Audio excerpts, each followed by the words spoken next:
Hello student, मैं पंकज स्वागत करता हूं आपका अपने चैनल फन विद फिनेरिया पे। आज स्टूडेंट अपन बात करेंगे आरबीएससी क्लास 12th का रेस्पिरेशन प्लांट चैप्टर के बारे में।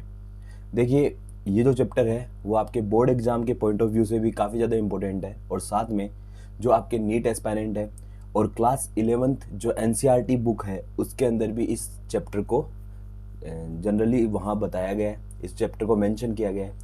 तो ये जो चैप्टर है आपका वो 12th वाले बच्चों के लिए भी इम्पोर्टेंट है जो आरबीएससी के अंदर है, और जो 11th वाले जो बच्चे हैं और जो नीट एस्पायरेंट है उनके लिए भी काफ़ी ज़्यादा इम्पोर्टेंट है। स्टूडेंट, बात करते हैं। देखिए भाई, रेस्पिरेशन इन प्लांट्स के अंदर अपन इस चैप्टर में प्लांट्स किस तरीके से रेस्पिरेशन करते हैं, कैसे वो रेस्पिरेशन करके एनर्जी का फॉर्मेशन करते हैं, उसके बारे में अपन पढ़ेंगे। स्टूडेंट, ये आपका प्लांट है, इसके अंदर क्या दिखा रखा है, कई सारी जो स्ट्रक्चर्स है वो दिखा रखी है लाइक दिस। जो ये आपका फ्लावर, जनरली इस स्ट्रक्चर को अपन क्या बोलते हैं, फ्लावर बोलते हैं। ये आपका टर्मिनल बर्ड है, ये आपका पेटियोल होता है, ये आपके जनरली ब्लेड होती है जो लीव्स के ऊपर प्रेजेंट होती है। ये एक्सिलरी बर्ड है। एक्सिलरी बर्ड जनरली क्या है आपका, जहाँ से लीव्स निकलती है वहाँ पे प्रेजेंट होती है। जनरली यहाँ पे इंटरनोड नोड इनको दिखा रखा है। तो इसी पूरे प्लांट में किस तरीके से रेस्पिरेशन की प्रोसेस चलती है उसके बारे में अपन आगे पढ़ेंगे। स्टूडेंट, स्टार्ट करते हैं। तो देखिए, व्हाट इज द रेस्पिरेशन। तो देखो, रेस्पिरेशन जो प्रोसेस होती है वो एक ऐसी प्रोसेस है जिसमें अपन क्या करते हैं, जिसमें अपन जो ग्लूकोज के मॉलिक्यूल्स होते हैं, ठीक है ना, ग्लूकोज के जो मॉलिक्यूल्स होंगे उनको बेसिकली ऑक्सीजन के प्रेजेंस में ऑक्सीडाइज करके एनर्जी, कार्बन डाइऑक्साइड और वाटर को रिलीज करते हैं। इसे अपन क्या बोलते हैं, रेस्पिरेशन बोलते हैं। तो क्या हो गया आपका रेस्पिरेशन। जनरली क्या होता है, देखिए, अगर अपन क्या करते हैं, जनरली जो आपका ग्लूकोज है, अब ग्लूकोज कब बनता है तो सभी को पता है ग्लूकोज कब बनेगा। आपका जो ग्लूकोज होता है वो बेसिकली कब बनता है, तो ग्लूकोज जो है आपका वो जब आपकी डार्क रिएक्शन चल रही होती है तो उसके अंदर जनरली ग्लूकोज का फॉर्मेशन होता है। तो भाई फूड के रूप में ग्लूकोज बना, तो अब जो ये ग्लूकोज होगा वो क्या करेगा, रेस्पिरेशन करके अब उसे एनर्जी भी तो रिलीज करनी है। तो जो आपका ग्लूकोज होता है वो किसकी प्रेजेंस में, तो ये आपका जो ग्लूकोज है, ये जो आपका ग्लूकोज है वो आपकी ऑक्सीजन के प्रेजेंस में क्या करेगा, ऑक्सीजन के प्रेजेंस में ऑक्सीडाइज होकर क्या निकालता है, CO2 कार्बन डाइऑक्साइड रिलीज करता है, साथ में वाटर रिलीज करता है, और इसके अलावा क्या होता है, ATP रिलीज करता है। तो इसका मतलब रेस्पिरेशन क्या है, respiration is the process in which breaking down of glucose in the presence of oxygen is and release energy. अब एनर्जी जो है वो किस फॉर्म में रिलीज होगी, आपकी ATP के फॉर्म में। और ATP को अपन क्या बोलते हैं, ATP को अपन बोलते हैं एडिनोसिन ट्राईफॉस्फेट। इसके अलावा यहाँ से क्या रिलीज होते हैं, आपके कार्बन डाइऑक्साइड और वाटर जो होते हैं वो यहाँ से रिलीज होते हैं। अब बात करते हैं कि जो रेस्पिरेशन होते हैं उसके कितने टाइप होते हैं। तो देखो भाई, रेस्पिरेशन जो है आपका वो जनरली 2 टाइप का होता है। जो रेस्पिरेशन आपका वो कितने टाइप का होगा, ये रेस्पिरेशन जो होता है वो आपका 2 टाइप का होता है। कौन कौन सा, एक तो होता है आपका एरोबिक रेस्पिरेशन और दूसरा क्या होता है आपका अनएरोबिक रेस्पिरेशन। तो एरोबिक रेस्पिरेशन क्या है, एरोबिक रेस्पिरेशन क्या होता है, it is the type of respiration which is complete in the presence of oxygen. यानी कि ऐसा रेस्पिरेशन या रेस्पिरेशन की ऐसी प्रोसेस जो बेसिकली किसके अंदर प्रेजेंट होती है, ऑक्सीजन की प्रेजेंस में क्या होगी, कंप्लीट होगी, उसे अपन क्या बोलते हैं, एरोबिक रेस्पिरेशन। और अनएरोबिक रेस्पिरेशन क्या होता है, ये बेसिकली ऑक्सीजन की एब्सेंस या उसकी कमी के अंदर, यानी उसकी लैक ऑफ ऑक्सीजन में क्या होती है, आपकी जनरली कंप्लीट होगी। तो देखो भाई, एरोबिक का मतलब तो क्या है कि ऐसी प्रोसेस जो किसकी प्रेजेंस में कंप्लीट हो, आपकी ऑक्सीजन के प्रेजेंस में। किसकी प्रेजेंस में, आपकी ऑक्सीजन के प्रेजेंस में। और अनएरोबिक क्या है, तो अनएरोबिक जो होगा वो बेसिकली क्या होगा, तो जो अनएरोबिक है, तो जो अनएरोबिक होगा वो क्या होगा आपका, ये आपका ये ऑक्सीजन जो होगा उसकी एब्सेंस में क्या होता है, आपका कंप्लीट होता है। अब देखो यहाँ पे आपको याद रखना है कि जो एरोबिक वाला है उसमें तो क्या बनता है, इसके अंदर तो बनता है आपका क्या बनेगा, कार्बन डाइऑक्साइड। क्या बनता है आपका, कार्बन डाइऑक्साइड बनता है। और साथ में, और इसके अलावा यहाँ पे और क्या बनेगा आपका, कार्बन डाइऑक्साइड बनेगा, और साथ में जो एटीपी रिलीज होती है, ठीक है ना, जो क्या होती है आपकी एटीपी जो रिलीज होती है, यहाँ पे जो एटीपी रिलीज होगी वो बेसिकली क्या होगी, काफी ज्यादा हाई अमाउंट में रिलीज होती है। इसके बाद अपन बात करते हैं अनेरोबिक रेस्पिरेशन की। तो देखिए भाई, अनेरोबिक जो रेस्पिरेशन होता है वो बेसिकली क्या होता है आपका,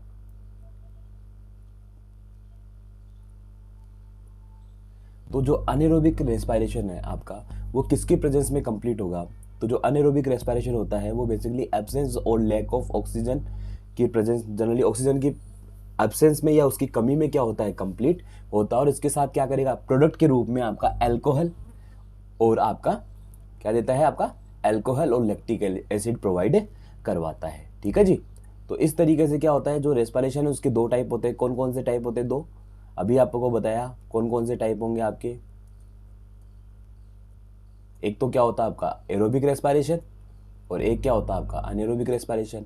एरोबिक रेस्पिरेशन तो क्या होता है, जो ऑक्सीजन की प्रेजेंस में चलता है, और अनेरोबिक रेस्पिरेशन क्या होता है, जो ऑक्सीजन की प्रेजेंस या उसकी कमी के जनरली अंदर चलेगा। यानी या तो वहां पे ऑक्सीजन की प्रेजेंस होगी, सॉरी ऑक्सीजन की एब्सेंस होगी, या वहां पे क्या होगा, ऑक्सीजन की कमी होगी। याद रखना, ऑक्सीजन की एब्सेंस में अनेरोबिक रेस्पिरेशन जो चलेगा बेसिकली वो कहाँ चलता है, बैक्टीरिया और यीस्ट के अंदर चलता है, जहाँ पे बेसिकली क्या होगा, अल्कोहल का फॉर्मेशन होता है। इसके अलावा जो लैक्टिक एसिड बनता है वो बेसिकली आपकी मसल्स में बनता है, क्योंकि वहाँ पे ऑक्सीजन की कमी होने लग जाती है।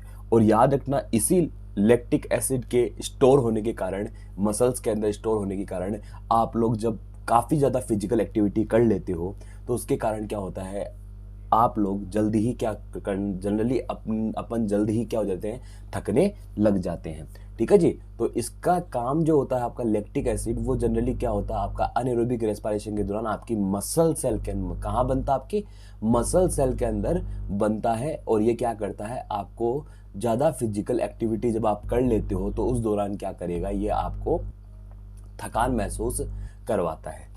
अब बात करते हैं रेस्पिरेटरी सबस्ट्रेट की, कि रेस्पिरेटरी सबस्ट्रेट होते हैं वो क्या होते हैं, ठीक है जी। रेस्पिरेटरी सबस्ट्रेट क्या है, तो देखो भाई, रेस्पिरेटरी सबस्ट्रेट का मतलब है कि ऐसे सबस्ट्रेट जो बेसिकली किसके अंदर यूज आते हैं, आपके रेस्पिरेशन के दौरान एक फ्यूल के रूप में यूज आते हैं। बेसिकली क्या होता है, ये आपके used as fuel in respiration, यानी कि रेस्पिरेशन की प्रोसेस में जिन सबस्ट्रेट से क्या मिलती है, आपको एटीपी मिलती है, उसे अपन क्या बोलते हैं, रेस्पिरेटरी सबस्ट्रेट बोलते हैं। मेन रेस्पिरेटरी सबस्ट्रेट कौन कौन से होते हैं, कार्बोहाइड्रेट से आपको पता है एनर्जी मिलती है, फैट जो होते हैं उनसे भी एनर्जी मिलती है, और प्रोटीन से भी एनर्जी मिलती है। अब देखिए भाई, फ्लोटिंग इन सबस्ट्रेट को अपन दो पार्ट में डिवाइड करते हैं, तो फ्लोटिंग सबस्ट्रेट और एक प्रोटोप्लाज्मिक सबस्ट्रेट। फ्लोटिंग सबस्ट्रेट कौन से होते हैं, तो याद रखना, फ्लोटिंग सबस्ट्रेट जो होते हैं वो होते हैं हमें कार्बोहाइड्रेट और फैट। फ्लोटिंग सबस्ट्रेट कौन से होते हैं आपके, कार्बोहाइड्रेट और फैट। और प्रोटोप्लाज्मिक जो सबस्ट्रेट होते हैं वो कौन से होते हैं, आपकी प्रोटीन होती है, जो प्रोटोप्लाज्म में प्रेजेंट होती है, ठीक है जी। तो ये था आपका रेस्पिरेटरी सबस्ट्रेट। तो रेस्पिरेटरी सबस्ट्रेट क्या है, ऐसे सबस्ट्रेट जो क्या होते हैं, रेस्पिरेशन की प्रोसेस में आपका फ्यूल की तरह क्या होते हैं, आपके यूज किए जाते हैं। The substrate which are used as fuel in respiration are called respiratory substrate. Fuel जैसा यूज में मतलब क्या होता है, फ्यूल के रूप में आपका काम आ रहा है, इसका मतलब क्या है, तो भाई इन सबस्ट्रेट, देखो फ्यूल से अपन को क्या मिलती है, एनर्जी मिलती है। तो बेसिकली क्या होगा, जो रेस्पिरेटरी सबस्ट्रेट होते हैं वो क्या करते हैं, वो आपकी रेस्पिरेशन की प्रोसेस में एनर्जी प्रोवाइड करवाने का काम करते हैं। इसीलिए इसको अपन क्या बोलते हैं, कि ऐसे सबस्ट्रेट जो अपने क्या होते हैं, फ्यूल की तरह यूज होते हैं रेस्पिरेशन में, उसे अपन क्या बोलते हैं, रेस्पिरेटरी सबस्ट्रेट बोलते हैं।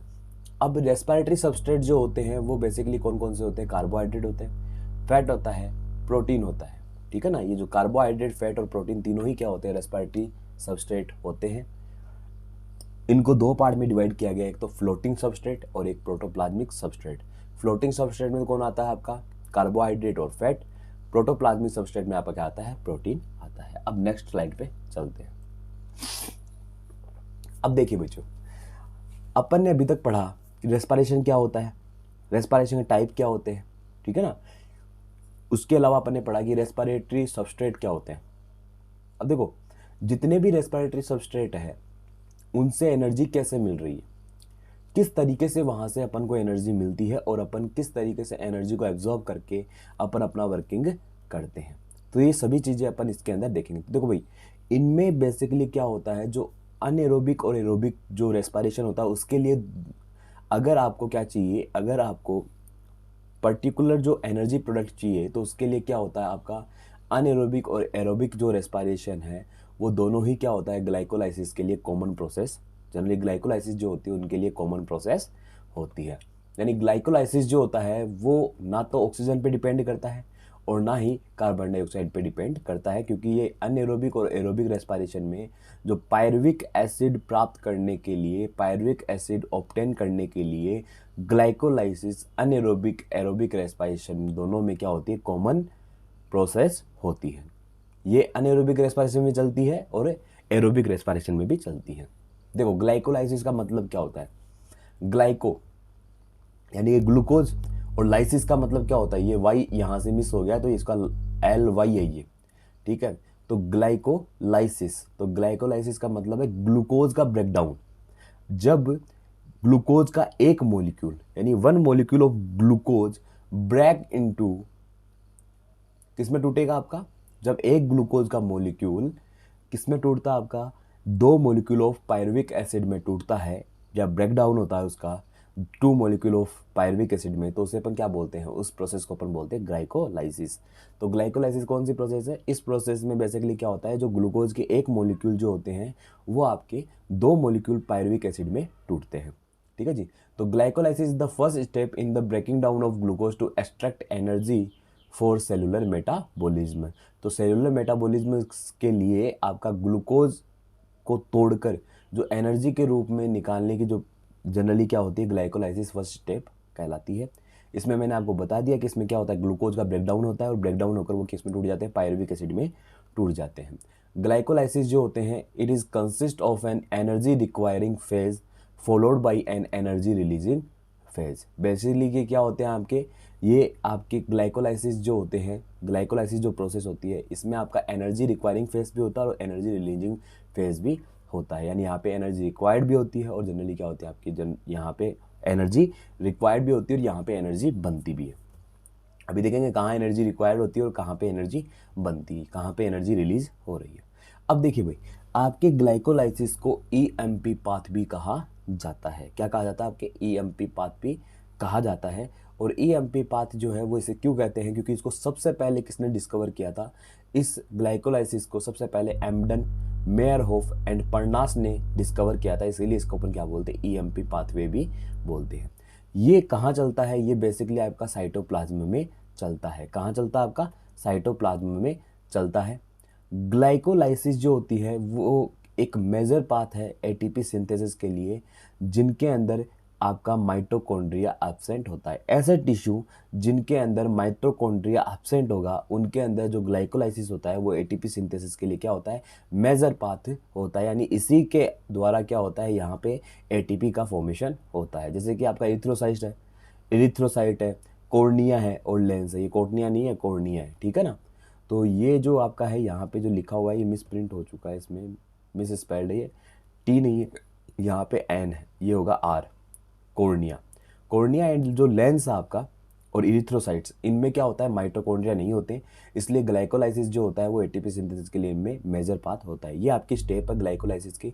ग्लाइकोलाइसिस याद रखना, ग्लाइकोलाइसिस जो होता है वो बेसिकली 10 स्टेप में कंप्लीट होता है। अब मैं थोड़ा सा आपको यहाँ पे कुछ बता देता हूँ जिसमें आपको याद रखना है कि ये बेसिकली 10 स्टेप में कंप्लीट होता है और इसकी जो फर्स्ट, थर्ड और 10 स्टेप होती है, याद रखना फर्स्ट, थर्ड और 10th स्टेप, उसके वो जनरली कैसी होती है, इरिवर्सिबल होती है और बाकी सभी क्या होती है, रिवर्सिबल होती है।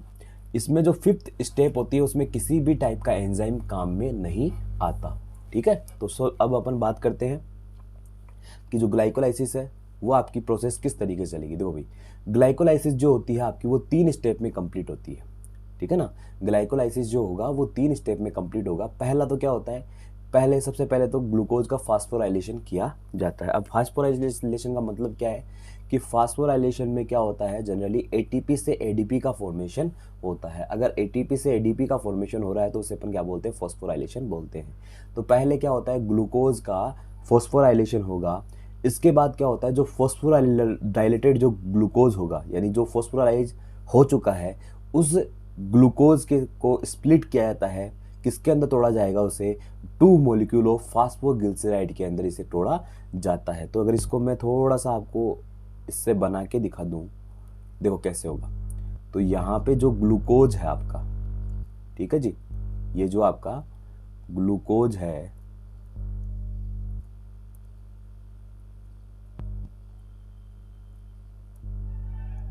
ये तो इस ग्लूकोज के जनरली यहाँ पे ग्लूकोज का कितना मॉलिक्यूल है, 1 मॉलिक्यूल, ठीक है।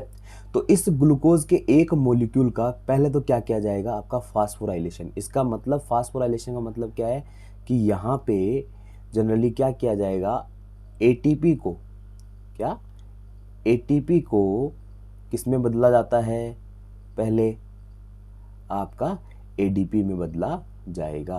किस में बदला जाएगा, आपका एडीपी में बदला जाएगा, ठीक है।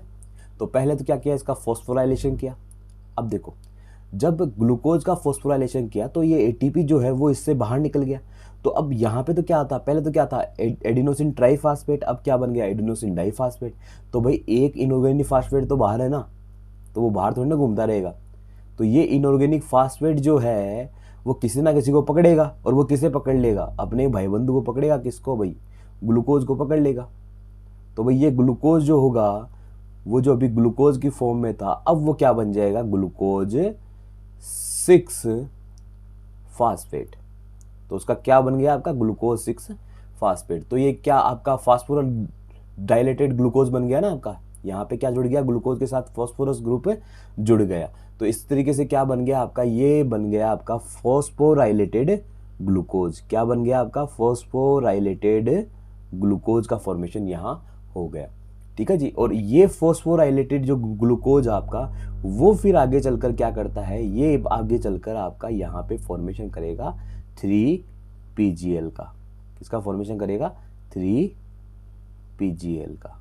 अब देखो ये 3PGL यहाँ पे बन रहा, वो किस तरीके से बनेगा वो अभी अपन देखेंगे थोड़ा सा, जब डायग्राम देखेंगे। तो यहाँ पे 3PGL के कितने मॉलिक्यूल बनते हैं, यहाँ पे 3PGL के बनते हैं 2 मॉलिक्यूल। कितने मॉलिक्यूल बनते हैं, 2 मॉलिक्यूल, ठीक है। तो यहाँ पे 3PGL के 2 मॉलिक्यूल बनते हैं, यानी कि 3 फास्फोग्लिसराइड के 2 मॉलिक्यूल बनते हैं। तो पहले तो क्या किया, इसका फॉस्फोराइलेशन किया। फिर क्या होगा, जनरली जो फास्फोराइलेटेड जो ग्लूकोज होगा उसकी स्प्लिटिंग होगी, वो किसमें कन्वर्ट हो जाएगा, आपके 2 मॉलिक्यूल ऑफ 3PGL में कन्वर्ट हो जाएगा। और ये जो 2 मॉलिक्यूल ऑफ PGL होते हैं आपके, वो फिर फर्दर कन्वर्ट हो जाते हैं किसमें, आपके पायरुविक एसिड में। तो इस तरीके से आपके ये 3 प्रोसेस यहाँ पे देखने को मिलती है, किसके अंदर, ग्लाइकोलाइसिस में। पहला तो क्या होता है आपका फास्फोराइलेशन, दूसरा क्या होता है, स्प्लिटिंग ऑफ ग्लूकोज, ठीक है ना। कौन सा ग्लूकोज, फास्फोराइलेटेड ग्लूकोज, भाई कौन सा ग्लूकोज, फास्फोराइलेटेड ग्लूकोज। और इसके अलावा साथ में क्या बनेगा आपका, formation of 2 molecule of pyruvic acid. किससे बनेंगे, 2 मॉलिक्यूल ऑफ 3PGL से बनेंगे, जिसके दौरान वहाँ पे क्या दिखाई देगा आपको, वहाँ पे आपको NADH2 बनेगा, और साथ में ATP, 4 मॉलिक्यूल ऑफ ATP यहाँ पे बनते हैं, ठीक है। तो अब बात करते हैं अपन ग्लाइकोलाइसिस के जो स्टेप है उसके बारे में, ठीक है। देखो ये रहा, तो ग्लाइकोलाइसिस में अपन को क्या करना है, ग्लूकोज को किस में बदलना है, पायरुवेट में या पायरुविक एसिड में बदलना है। तो भाई देखो, सबसे पहले ग्लूकोज जो होगा, ठीक है, सबसे पहले जो ग्लूकोज होगा उसका फास्फोराइलेशन किया जाएगा, क्योंकि अभी मैंने बताया आपको पहले क्या होता है, फास्फोराइलेशन होता है। तो ग्लूकोज का फास्फोराइलेशन किया जाएगा किसकी प्रेजेंस में, हेक्सोकाइनेज की प्रेजेंस में। ये क्या आपका एंजाइम है। याद रखना, नीट के अंदर बहुत बार ये पूछा गया है कि ग्लाइकोलाइसिस की शुरुआत किस एंजाइम के द्वारा होती है। तो याद रखना हेक्सोकाइनेज, यानी हेक्सोकाइनेज जो होता है वो क्या करता है, ग्लूकोज को ग्लूकोज 6 फास्फेट में बदलने के लिए काम में आता है। तो ये जो हेक्सोकाइनेज जो एंजाइम होता है वही क्या करता है आपका, ये हेक्सोज नहीं है, ये हेक्सोकाइनेज है। तो ये हेक्सोकाइनेज जो होगा वही एंजाइम क्या करता है, ग्लाइकोलाइसिस की शुरुआत करता है। तो भाई यहाँ पे ग्लूकोज क्या करेगा, हेक्सोकाइनेज की प्रेजेंस में आपका फॉस्फोराइलेशन करके, तो फॉस्फोराइलेशन में एटीपी से क्या बन जाएगा, एडीपी। तो ये 1 मॉलिक्यूल ऑफ ग्लूकोज है, इसका मतलब एक एटीपी से एक एडीपी बनेगा, एक इनऑर्गेनिक फास्फेट बाहर निकल जाएगा। अब ये बाहर निकलेगा तो क्या करेगा भाई, ये जाकर जुड़ जाएगा आपके ग्लूकोज के 6 कार्बन पे। किस पे जुड़ जाएगा, ग्लूकोज के 6 कार्बन पर जाकर जुड़ जाएगा और क्या बना देगा, ग्लूकोज 6 फास्फेट बना देगा। इसके बाद में क्या होता है, ग्लूकोज 6 फास्फेट जो होता है वो आपका किसके प्रेजेंस में, ये आपका जनरली ये जो ग्लूकोज 6 फास्फेट है वो क्या होता है आपका फोस्फोग्लूको आइसोमरेज। ठीक है जी, फोस्फोग्लूको आइसोमरेज की प्रेजेंस में क्या होता है आपका, बदल जाता है फ्रक्टोज 6 फास्फेट में। अब देखो भाई, जब ग्लूकोज का आइसोमेरिज्म होता है, जब ग्लूकोज का आइसोमेरिज्म होगा या समावेशीकरण होगा तो उसके कारण क्या होता है, ये बदल जाएगा आपका फ्रक्टोज के अंदर। तो ग्लूकोज कौन सा आपका, ग्लूकोज 6 फास्फेट, तो ये बदल जाएगा आपका फ्रक्टोज 6 फास्फेट के अंदर। किसके अंदर बदल जाएगा आपका, फ्रक्टोज 6 फास्फेट के अंदर बदल जाएगा।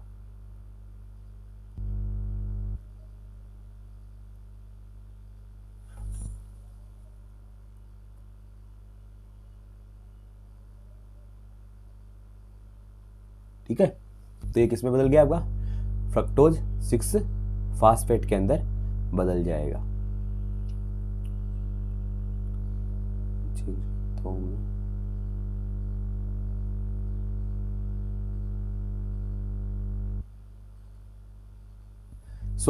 अब बात करते हैं जो आपका फ्रक्टोज 6 फास्फेट है वो उसमें भी क्या होता है, फॉस्फोराइलेशन होता है।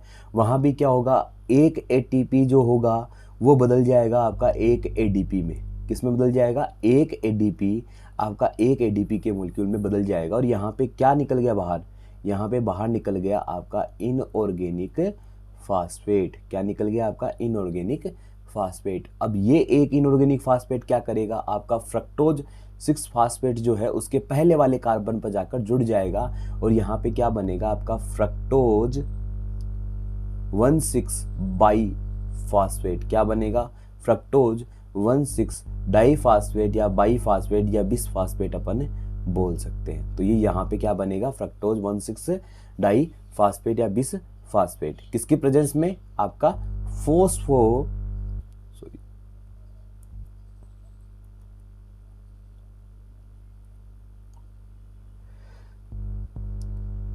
किसकी प्रेजेंस में बनेगा आपका, फोस्फोफ्रक्टोकाइनेज। अब देखो भाई, यहाँ पे मैं थोड़ा सा आपको ये चीज़ बता देना चाहता हूँ कि अगर आपको कहीं पे भी अगर आपको काइनेज दिखाई दे रहा है, क्या दिखाई दे रहा है आपको, काइनेज दिखाई दे रहा है, तो सीधी सी बात याद रखना, काइनेज आते ही वहाँ पे क्या होगा, या तो एटीपी टूटेगा या आपका एटीपी जुड़ेगा। ठीक है, ओके।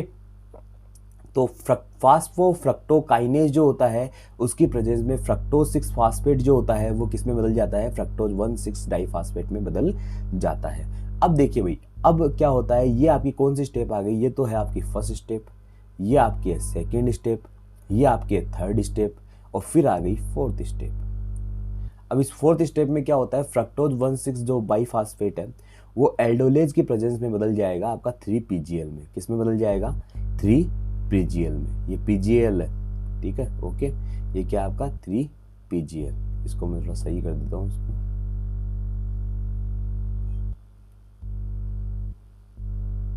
थ्री PGA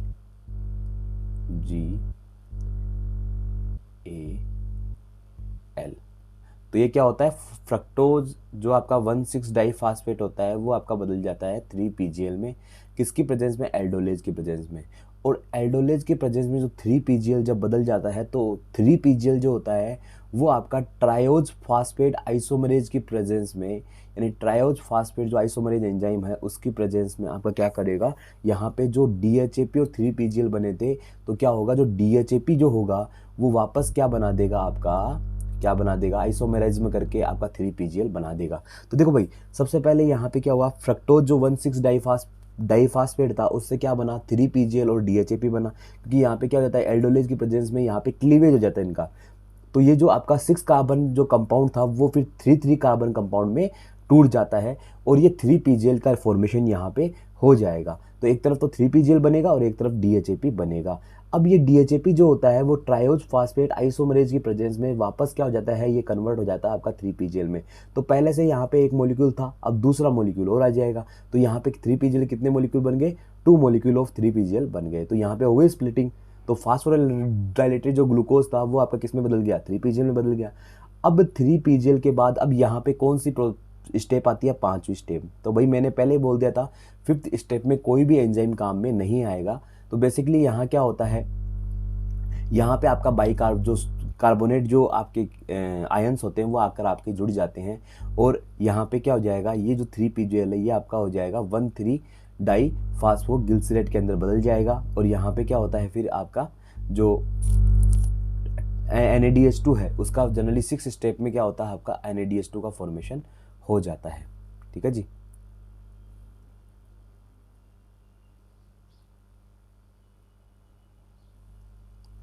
तो 6th स्टेप में क्या होता है आपका, किसका फॉर्मेशन हो जाएगा आपका, जनरली जो 6th स्टेप में आपका जो 1,3-bis फास्फोगिल्सरेट का फॉर्मेशन हो जाता है। इसके बाद फास्फोगिल्सरेट काइनेज एंजाइम जो होता है उसकी प्रेजेंस में यहाँ पे क्या होगा, ध्यान रखना, यहाँ पे क्या होगा आपका, जनरली काइनेज है तो मैंने पहले ही बोल दिया था, यहाँ पे क्या हो जाएगा, अब ATP यहाँ पे बनेगा, क्या होगा, ATP यहाँ पे बनेगा। तो भाई यहाँ पे क्या हो रहा है, 2 मॉलिक्यूल ऑफ 1,3-bis फास्फोगिल्सरेट है, तो इसकी प्रेजेंस में क्या होगा आपका, 2 ADP से क्या बनेंगे, 2 ATP बन जाएंगे। और इसके बाद ये किस में बदल जाएगा, तो 2 ADP से 2 ATP बन रहे, 2 ADP से क्या बन रहे, 2 ATP। तो ये जो आपका यहाँ पे फोस्फोल जो फास्फेट ग्रुप था वो आपका क्या होता है, यहाँ पे जुड़ जाता है, जिसके कारण क्या होता है, यहाँ पे एक फास्फेट ग्रुप जुड़ने के कारण यहाँ से वो फास्फेट ग्रुप हट जाएगा, और ये क्या बना देगा, 3-फास्फोगिल्सरेट बना देगा, 3-फास्फोगिल्सरिक एसिड बना देगा। उसके बाद क्या बनता है, यहाँ पे फास्फोगिल्सरेट म्यूटेज जो एंजाइम होता है, 3-फास्फोगिल्सरेट जो होता है वो फास्फोगिल्सरेट म्यूटेज एंजाइम की प्रेजेंस में बदल जाएगा 2-फॉस्फोगिल्सरिक एसिड में बदल जाता है, 2-फॉस्फोगिल्सरेट में बदल जाता है। यहाँ पे क्या होता है, ये जो आपकी जनरली ये कौन सी स्टेप हो गई आपकी, ये हो गई 7, और ये आपकी जाती है 8। ठीक है, और ये 9 स्टेप जो होती है उसके अंदर क्या होता है, इनोलेज को काम में लिया जाता है, जिसमें जल योजन के द्वारा क्या होता है, जनरली यहाँ पे जो आपका 2-फॉस्फोगिल्सरेट है, देखो भाई 2-फॉस्फोगिल्सरेट का मतलब ये नहीं कि एक कार्बन और निकल गया, इसमें ऐसा कुछ नहीं है, इसमें क्या है, 3 कार्बन है इसके। ठीक है जी, ये 3 कार्बन, और 3 कार्बन में पहला तो कहाँ लगा हुआ था, तीसरे पे, फास्फेट ग्रुप कहाँ लगा हुआ था, तीसरे कार्बन पे। अब ये फास्फेट ग्रुप क्या होगा आपका, जनरली वहाँ से चेंज होकर किस पे आ जाएगा, दूसरे कार्बन पे आ जाएगा। तो ये फास्फेट ग्रुप कहाँ आ जाएगा, दूसरे कार्बन पे आ जाएगा, इसका मतलब यहाँ पे क्या बन जाएगा, 2-फास्फोगिल्सरेट बन जाएगा। ये इनोलेज की प्रेजेंस में बन जाता है फास्फोइनोल पायरुवेट, और फास्फोइनोल पायरुवेट काइनेज की प्रेजेंस में आपका किस में बदल जाएगा, ये आपका ATP का फॉर्मेशन कर लेता है, और क्या बना देगा, आपका पायरुवेट या पायरुविक एसिड बना देगा। तो इस तरीके से आपकी ग्लाइकोलाइसिस जो प्रोसेस होती है वो कंप्लीट हो जाती है। अब देखो भाई इसकी अगर समरी देखें अपन कि कितने ATP बनते हैं, कितने ATP खर्च हो जाते हैं, तो देखो इस पूरी प्रोसेस में आपके जो 4 ATP है वो आपके प्रोड्यूस किए जाते हैं, यानी 4 ATP जो होंगे वो यहाँ पे बनेंगे, जिसमें से 2 ATP जो होते हैं वो जनरली क्या हो जाते हैं, कंज्यूम कर लिए जाते हैं, नहीं वो आपके यूज़ में ले लिए जाएंगे।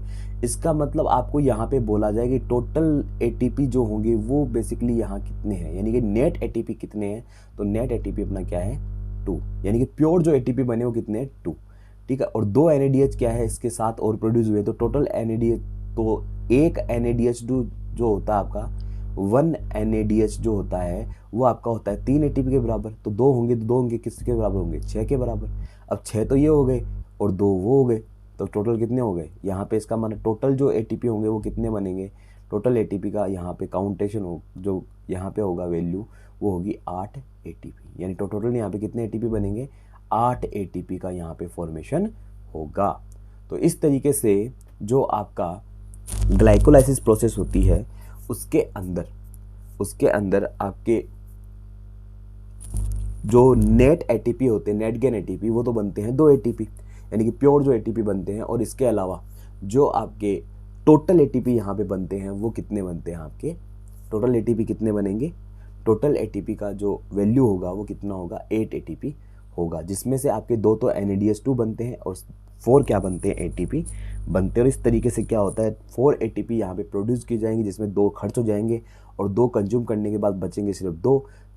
2 NADH बन रहे हैं, इसका मतलब 6 एटीपी मिलेंगे अपन को। 6 एटीपी क्या करते हैं आपके, 2 एटीपी वो, 6 एटीपी ये, दोनों आपस में मिलकर क्या करेंगे, आपके 8 एटीपी बना देंगे। यानी कि ग्लाइकोलाइसिस के दौरान कितने एटीपी बनते हैं, ग्लाइकोलाइसिस के दौरान आपके 8 एटीपी, 6 या 8 एटीपी या 6 या 8 एटीपी का यहाँ पे फॉर्मेशन होता है। इसीलिए अपन ने बात की थी ना पहले कि ग्लाइकोलाइसिस जो होता है वो आपका, उसमें एनर्जी रिक्वायर्ड भी होती है और एनर्जी की वहाँ पे एनर्जी रिलीज भी होगी। तो इस तरीके से क्या होता है, यहाँ पे एटीपी की रिक्वायरमेंट भी होती है और एटीपी रिलीज भी होती है। ये कुछ इस तरीके से होता है कि जैसे मान लो आपने कोई बिजनेस स्टार्ट कर रहे हो, आप क्या कर रहे हो, बिजनेस स्टार्ट कर रहे हो, तो आपको जब तक आप बिजनेस में इन्वेस्ट नहीं करोगे तब तक आपको प्रॉफिट नहीं मिलेगा। तो यहाँ पे इसने यही तो किया, पहले 2 एटीपी खर्च किए, उसके बाद ही तो इससे 4 एटीपी बने, तभी तो उसके पास क्या है, 4 एटीपी आई, ठीक है ना, और साथ में 2 NADH2 मिले। तो सबसे पहले क्या होगा, एटीपी खर्च होगा, उसके बाद ही क्या होता है, एटीपी मिलता है। तो इस तरीके से आपके एटीपी बनते हैं और यहाँ पे एटीपी कंज्यूम कर लिए जाते हैं। आई होप ये जो टॉपिक है आपको ग्लाइकोलाइसिस तक वो आपको समझ में आया होगा। इसका जो नेक्स्ट जो आएगा टॉपिक, अब वो आएगा fat of pyruvic acid, Krebs cycle और इलेक्ट्रॉन ट्रांसपोर्ट सिस्टम। वो अगर अपन अगली जो नेक्स्ट वीडियो उसमें देखेंगे। So student, thanks, bye bye. और इसको देखते रहिए, लाइक करिए, सब्सक्राइब करिए इस चैनल को और शेयर कीजिए। थैंक्स।